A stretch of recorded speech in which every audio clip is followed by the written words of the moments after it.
আমরা হচ্ছে শিল্পস্থল জোগাড় করতে আপনারা তো একটা ভালো কাজ করতেছেন আর আমরা একটা প্রচারণার জন্য আসছি। আপনারা দেখছেন যে তারেক রহমান দেশে এসে প্রথমেই বক্তব্যে বলছে যে I have a plan, we have a plan. সেই প্ল্যানটাকে এটা নিয়ে কিন্তু আমাদের অনেক কিউরিয়াসিটি আছে। তো সেই প্ল্যানটা কি, সেই প্ল্যানটাই তুলে ধরার জন্য আপনাদের কাছে আসছি যে ক্রিয়া ক্ষেত্রে বা কর্মসংস্থানের ক্ষেত্রে আমরা কীভাবে পরিকল্পনাগুলো বাস্তবায়ন করব। এখানে আমরা একটা ফ্যামিলি কার্ডের কথা বলছি, যে ফ্যামিলি কার্ডটা আমরা প্রত্যেক মাসে আমাদের প্রত্যেক বাড়ির যে নারী প্রধান থাকবে তারা 2 থেকে 2.5 টাকা পাবে, অথবা এই সমমূল্যের পণ্য পাবে। তো এটা বাড়ির নারী প্রধানদের দেওয়ার কারণ একটাই, যে আপনারা জানেন যে আমাদের মায়েরা কিন্তু অনেক ছোটোখাটো বিষয় আমাদের বাবাদের উপর নির্ভরশীল হতে হয়। ধরুন অনেক সময় লবণ পড়ে গেছে বাসায়, এটাও বাবা কখন আনবে সেটার উপর নির্ভর করতে হয়, মায়েদের কাছে টাকা থাকে না। তো একজন মা যদি 2,000 টাকা পায়, সেক্ষেত্রে কিন্তু সে অনেক ছোটোখাটো সমস্যার সমাধান করতে পারে। এছাড়াও একজন মা কিন্তু সর্বপ্রথম ইনভেস্ট করবে তার সন্তানের পিছিয়ে।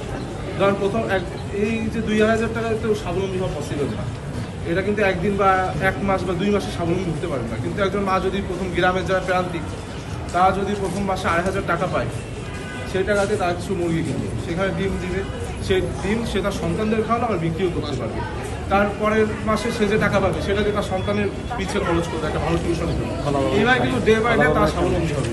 তো আপনারা এগুলো একটু করবেন, এই প্ল্যান সম্পর্কে যে আমরা কীভাবে বাস্তবায়ন করবো। কোনো সমস্যা হলে আমাদের ক্যাম্পাসে এসে জানাবেন, আর ভালো লাগলে অবশ্যই একটু ফ্রেন্ডসদের সাথে শেয়ার করবেন। তারেক রহমান দেশে এসে বক্তব্য বলছে যে উই হ্যাভ এ প্ল্যান। অনেকে প্রশ্ন করছে যে এই প্ল্যানটা কী। এই প্ল্যানটা উনি 31 দফার ইতিমধ্যে দিচ্ছে। আর হচ্ছে এখানে আমরা ক্রিয়াক্ষেত্রে কীভাবে আমাদের পরিকল্পনা কী, স্বাস্থ্যখাতে পরিকল্পনা কী, কর্মসংস্থানের ক্ষেত্রে পরিকল্পনা কী। বিএনপি বলছে যে 1.5 বছর 1.5 কোটি কর্মসংস্থান তৈরি করবে। এটা কীভাবে করবে? ধরো আমাদের যারা স্পোর্টস আছে, আমাদের অনেক বন্ধু বান্ধব আছে স্কুল লাইফে ভালো ক্রিকেট খেলতে, পরে ন্যাশনাল টিমের আগে যেয়ে তারা ধরে পড়বে। তারা তো তাদের সারা জীবন স্পোর্টিভ ক্যারিয়ার সেন্টিং ছিল, তারা তো ঝরে পড়ছে, তাদের কোনো কর্মসংস্থান নেই। তখন আমরা এই যারা আছে তাদেরকে বিভিন্ন স্কুল কলেজে টিচার্স হিসেবে নিয়োগ দিতে পারি, স্পোর্টস টিচার। এইভাবে একটা কর্মসংস্থান তৈরি করে। ঠিক একইভাবে আমরা একটা ফ্যামিলি কার্ড চালু করছি, যেটা বাড়ির নারী প্রধানরা পাবে। প্রত্যেক মাসে 2 থেকে 2.5 টাকা ক্যাশ অথবা সমমূল্যের পণ্য পাবে। এটা নারী প্রধানদের বিএনপি এই কারণে দিচ্ছে, তারেক রহমান এটাই বলছেন যে কেননা একজন পরিবারের নারী যখন তার কাছে টাকা থাকে, তার ছোটো ছোটো অনেক বিষয় কিন্তু বাড়ির আমাদের আব্বাদের উপর নির্ভর করতে হয়। কিন্তু মায়ের কাছে যখন থাকে, মা কিন্তু সর্বপ্রথম ইনভেস্ট করে তার সন্তানের উপরে, যে আমার সন্তান ভালো একটা থাক, ভালো একটা শিক্ষকের কাছে পড়ুক। তো এই ফ্যামিলি কার্ডের 2.5 টাকায় যে একদিনে বা 1 মাসেই বা 2 মাসেই একজন স্বাবলম্বী হওয়ার বিষয়টা এরকম না।